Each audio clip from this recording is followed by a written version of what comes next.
Welcome to the Black Student Blueprint. My name is Takara, and I know I'm in a place that looks very foreign from some of my other videos, but in order for me to get these videos out to you, I'm going to have to do some things that I need to get done around here and talk to you about what we're going to talk about. So today we're going to be talking about finalizing your college list, which is very important. You have exactly 8 weeks left before this year is over with. So I want to talk to you about all the things you need to go ahead and get done this year before the end of the year so you can maximize your time and make sure that you get enough money in order to attend your HBCU or school of choice. So we're going to talk about how you can strategically create your college list. So I need you to understand that your college list is very important. It's not just a numbers game. So you need to make sure that you are choosing the schools that you choose with intention and make sure that they are giving you the support and everything that you need in order to attend that particular school. If you do this, this will set you up for better outcomes when it comes to your essays, stronger applications, and smarter and better financial decisions. So we're going to go ahead and get started. So one of the first things we want to be mindful of is not every school is going to be emotionally safe for you. So you need to be aware that some of these schools will not have the programs that may support you, who you are, your identity, and keep your mental health safe.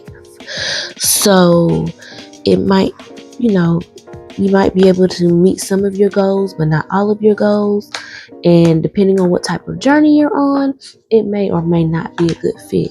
So that is another reason why you want to definitely make sure that you are looking into these schools to see if they fit who you are.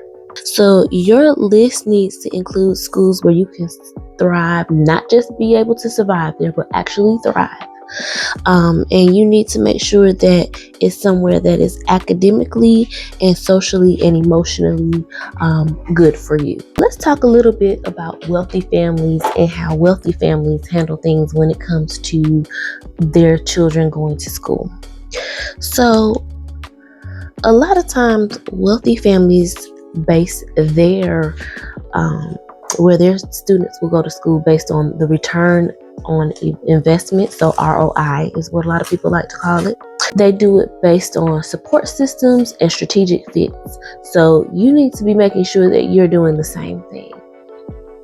So make sure that you are choosing schools that go with your post-grad vision. Make sure that they have the community values that you want, and make sure that it's financially aligned with what you also want.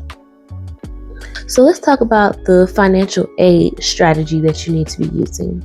So some of these schools offer generous merit aid, which has to do with your grades and your GPA. You definitely need to look into tuition reciprocity if you are looking to leave from whatever city or state that whatever state you're in. And you need to make sure that sometimes the school may have some type of tuition flexibility. And the reason why you'll want to do that is because if you get a package through FAFSA or something that you get the money for and it's not enough money, you want to be able to appeal.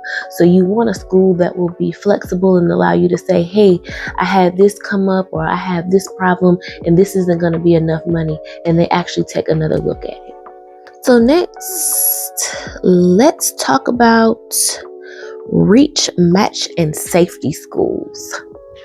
So what is a reach school? A reach school basically is a school that is kind of, you either meet the exact GPA guidelines or you're right up under it. It's a school that you would think would be way harder to get into and that is probably further out of reach for you. It's important that you pick some of these schools in each category. You don't want to pick too many reach schools though. So your admissions to these reach schools might be unlikely, but it doesn't mean that it can't happen. So your reach school might be something like your dream school. Maybe you have 2 or 3 dream schools that you want to apply to. Apply to them. So next on the list, we're going to talk about your match school. So these are colleges where your GPA and your test scores and other qualifications align well with whatever the average accepted student is. So, you're just as competitive as the students that they allow in. Your admission chances are good at being accepted, and a good portion of your list should be made up of match schools. So this is where your academic profile actually fits in, and fits in within the middle 50% of admitted students. So let's lastly talk about your safety school. So this might be your school that you're not really looking forward to go to, but if you are not able to get into the other schools, then this will be your last choice, we'll just say.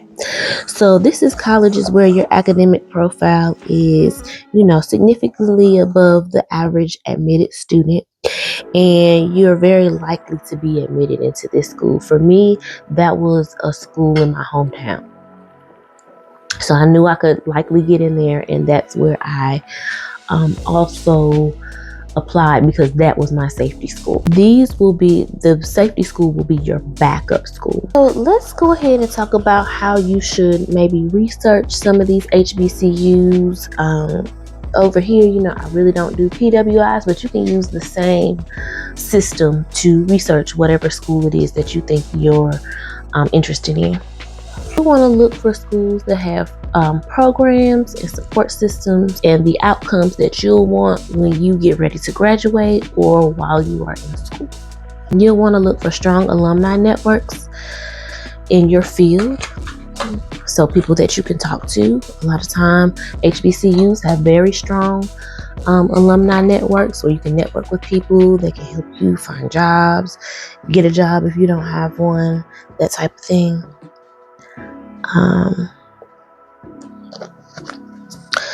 Next, you will want to make sure that it is cultural and emotional, support system, so that they have Black student organizations. If you are not attending an HBCU school, make sure they have some type of mental health services. Everybody needs to make sure that they take care of their mental health, and any other kind of service that you think would be very supporting of you.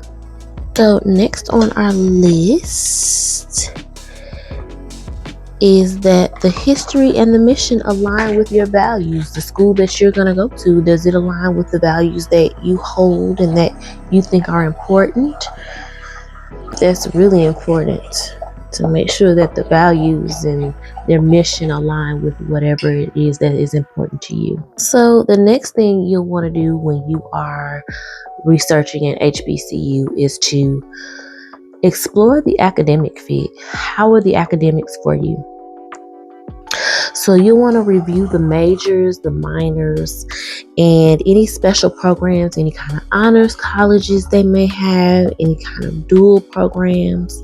And so will the program position you for when you get ready to graduate?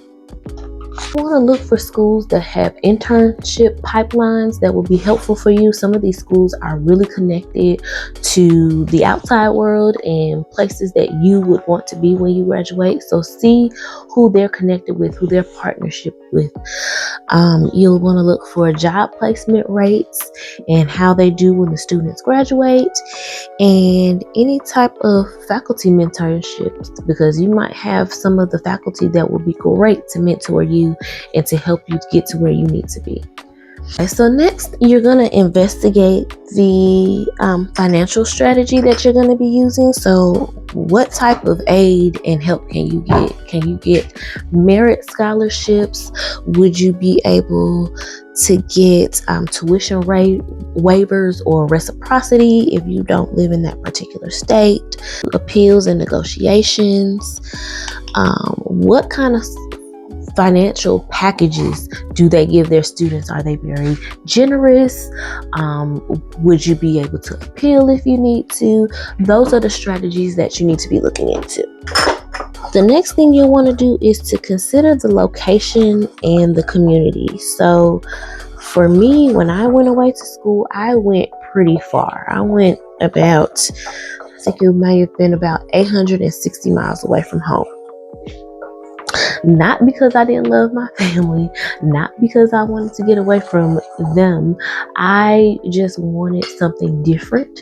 I wanted different weather. I wanted a whole different experience. And where I'm originally from, there are no HBCUs there.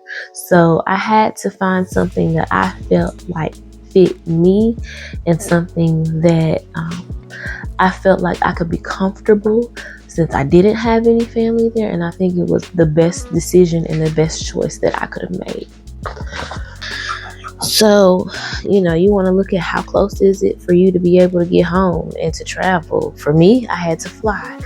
What type of community are you looking for? Are you looking for specific things in the community? Do you want it to be a rural, urban, or very city-like area? So do you feel like you can thrive there, whether it's emotionally or socially? Is that a place that you feel like you should be? The last thing you want to do is to contact admissions and financial aid.